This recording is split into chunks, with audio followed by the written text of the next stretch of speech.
o significado dos versículos do Surat Ash-Sharh. Allah subhanahu wa ta'ala diz: Alam nashrah laka sadrak. Esta informação é para o Nabi sallallahu alayhi wa sallam. É uma forma de confortar o Nabi sallallahu alayhi wa sallam, principalmente no momento em que o Nabi sallallahu alayhi wa sallam, quando transmitia a mensagem às pessoas, quando o Nabi fazia chegar a mensagem, o retorno não era bom.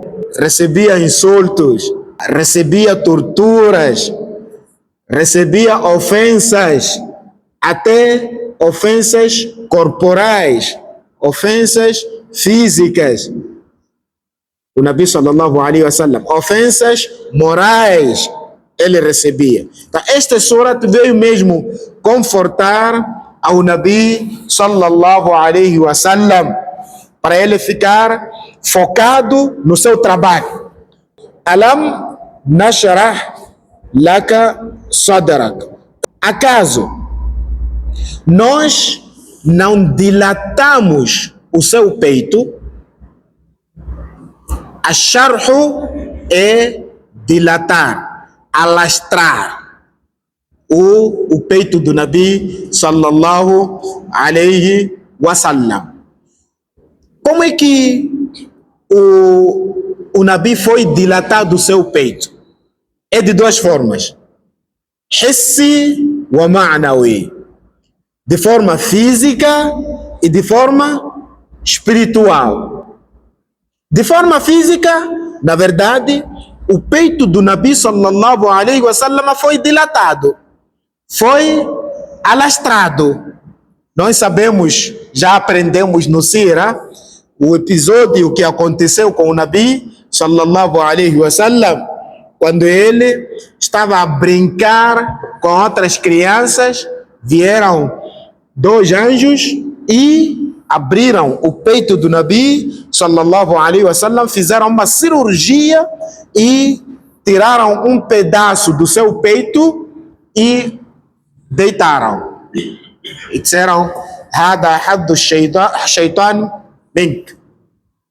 Esta é a porção do shaitan. Então retiraram e lançaram.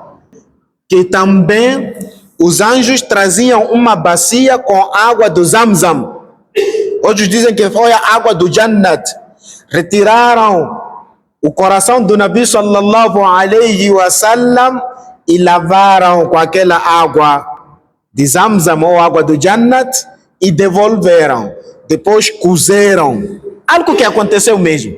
Isso não é no sonho, não é algo real. Algo que aconteceu. E foi neste momento que o peito do Nabi sallallahu alayhi wa sallam foi ampliado, foi alastrado, foi dilatado, foi ampliado para o quê? Para ele encarar essas ofensas que ele estava sendo preparado desde criança.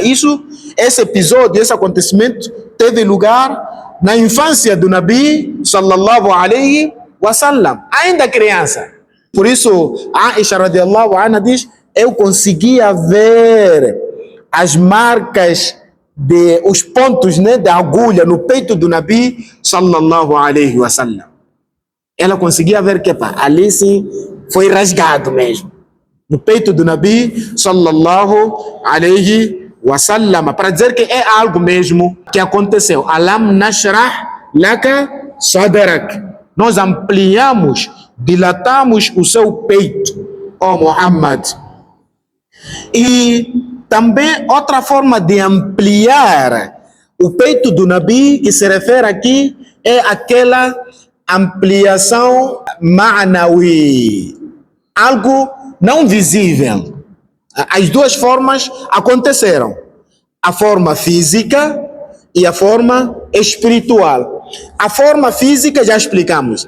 A forma espiritual era para o Nabi sallallahu alayhi wa sallam saber encarar as consequências que poderiam acontecer como resultado do da'wah que o Nabi sallallahu alaihi wasallam estava a fazer. Aquelas ofensas, aquelas torturas que o Nabi sallallahu alaihi wasallam sofreu. Foi para Taif, foi apedrejado, Então, o Nabi foi preparado para ele conseguir suportar esse tipo de consequências que poderiam acontecer com ele. Porque qualquer um poderia desistir. Então, ele foi preparado mesmo para ser profeta, para ser Nabi.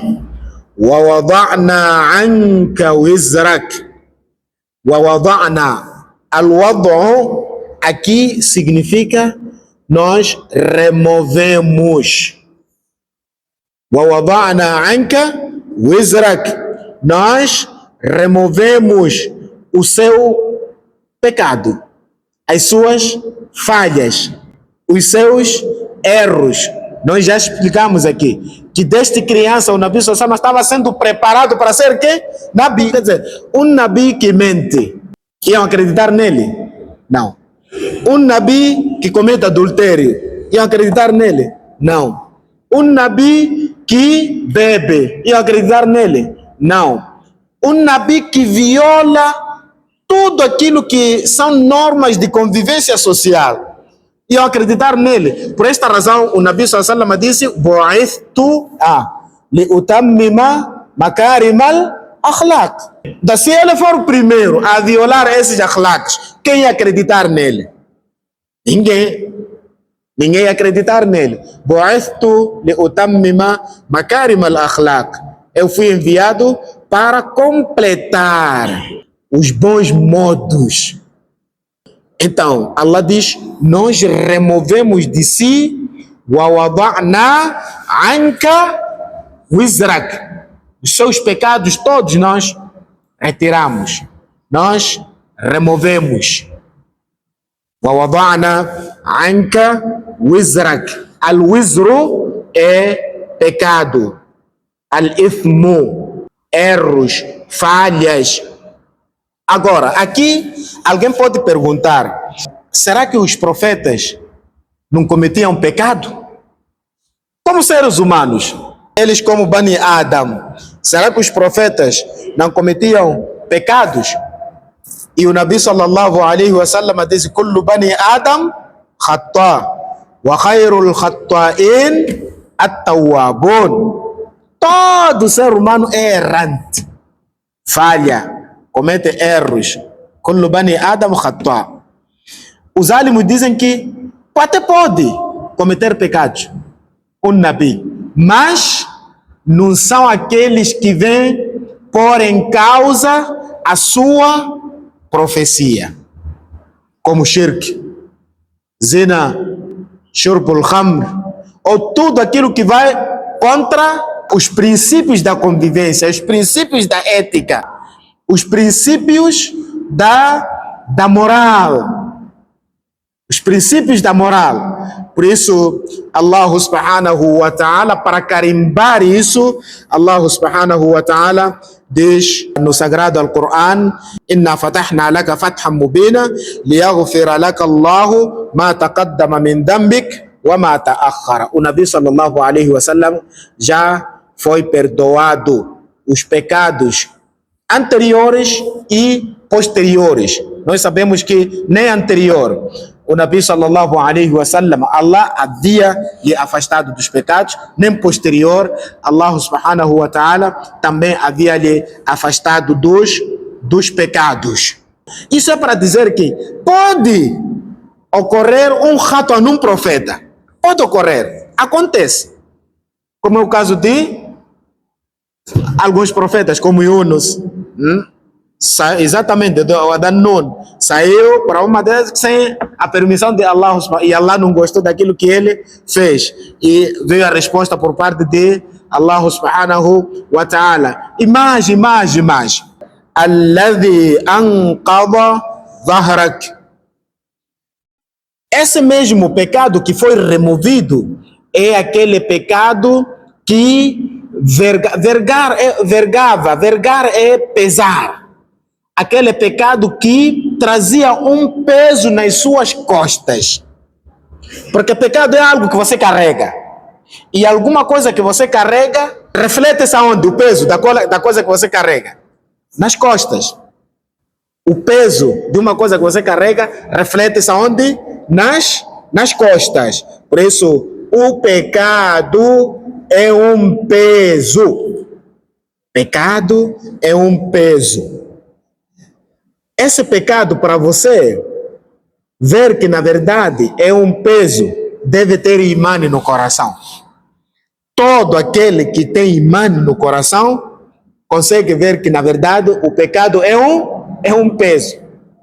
Por isso consta que um crente, quando comete um pecado, parece que carregou uma montanha nas suas costas.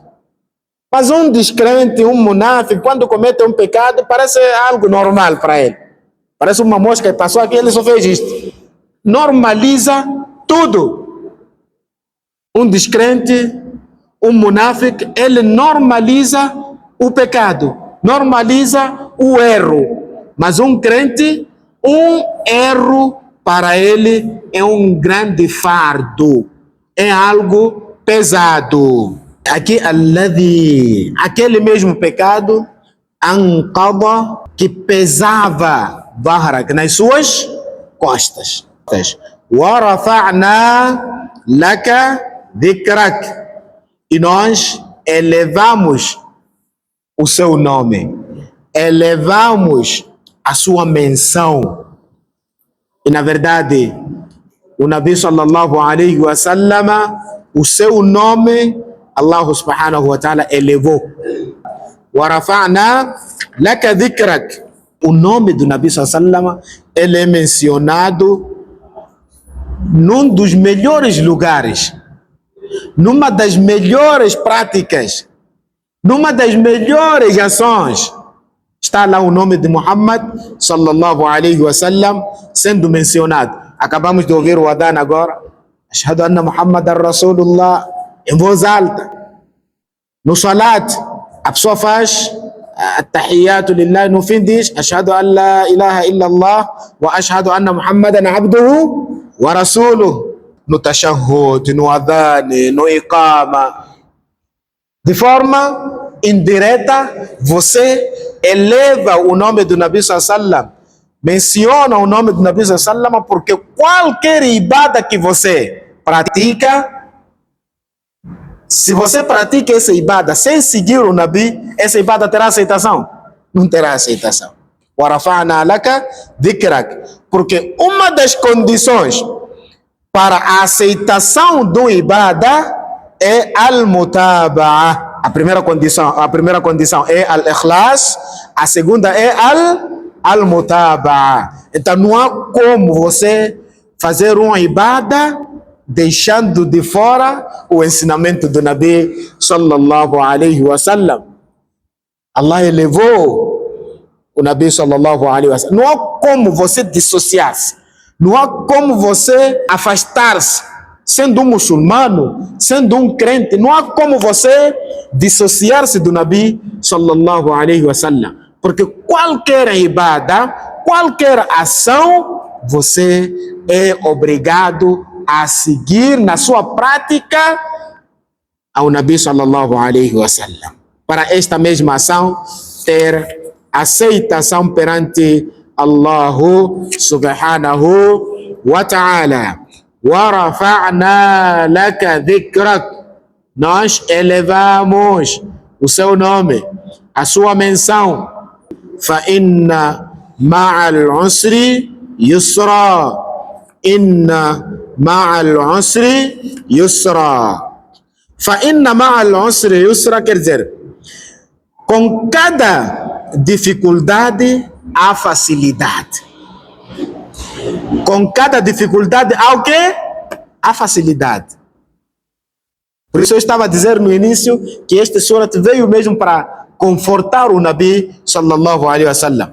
Estão a desmentir, estão a apedrejar, estão a chamar nomes, estão a insultar. فَإِنَّ مَعَ الْعُسْرِ يُسْرًا. Depois da dificuldade, ou onde há dificuldade, sempre há o quê? Há facilidade. Não perca a esperança. Onde há dificuldade, há facilidade. فَإِنَّ مَعَ الْعُسْرِ يُسْرًا. Depois, Allah subhanahu wa ta'ala repetiu, disse, إِنَّ مَعَ الْعُسْرِ يُسْرًا. Onde há dificuldade, há o quê? Há facilidade. Um ser humano, um crente, não deve nem pode perder a esperança. فَإِذَا فَرَغْتَ فَانْصَبْ وَإِلَى رَبِّكَ فَارْغَب. فَإِذَا فَرَغْتَ فَانْصَبْ. Quando teres terminado, ou depois de você ter terminado os teus afazeres, os afazeres aqui são aqueles afazeres pontuais. Depois de você terminar os teus afazeres pontuais, os teus afazeres indispensáveis, as suas obrigações, فَإِذَا فَرَغْتَ فَانْصَبْ. Esforce-te. Deve se esforçar para praticar outras ações. Aqui, outros mufassirina disseram, depois de você cumprir com uma ação obrigatória, deve se ocupar nas ações facultativas. فَإِذَا فَرَغْتَ. Depois de terminar com atos obrigatórios, فَإِذَا فَرَغْتَ فَانْصَبْ. أي فَتَعَبْ إلى أعمال أخرى. Deves se dedicar em praticar outras ações boas. وَإِلَى رَبِّكَ فَارْغَب. Vira toda a sua atenção para o teu Senhor. وَإِلَى رَبِّكَ فَارْغَب. Essas boas ações que você pratica, a sua atenção deve ser o quê? Agradar a Allah subhanahu wa ta'ala. A sua intenção deve ser de agradar a Allah subhanahu wa ta'ala. A intenção e a sua atenção deve ser somente para agradar a Allah subhanahu wa ta'ala. Então temos aqui, فَإِذَا فَرَغْتَ فَانْصَبْ. Depois de você terminar uma ação, comece com outra. Terminou esta? Comece com outra. وَإِلَى رَبِّكَ فَارْغَب. E vira toda a sua atenção para o teu Senhor. وَإِلَى رَبِّكَ فَارْغَب. Todas as boas ações que você pratica, o foco deve ser agradar a Allah subhanahu wa ta'ala. إنما نطعمكم لوجه الله لا نريد منكم جزاء ولا شكورا. Somente nós queremos a satisfação, queremos agradar a Allah subhanahu wa ta'ala. Esta é que deve ser a intenção de todo crente. Era o resumo do tafsir do Surat Ash-Sharh. Alam nashrah laka sadrak ووضعنا عنك وزرك الذي أنقض ظهرك ورفعنا لك ذكرك فإن مع العسر يسرا إن مع العسر يسرا فإذا فرغت فانصب وإلى ربك فارغب. E pedimos a Allah subhanahu wa ta'ala que nos dê a compreensão e que nos faça daqueles que quando aprendem, quando ouvem, seguem e põem em prática.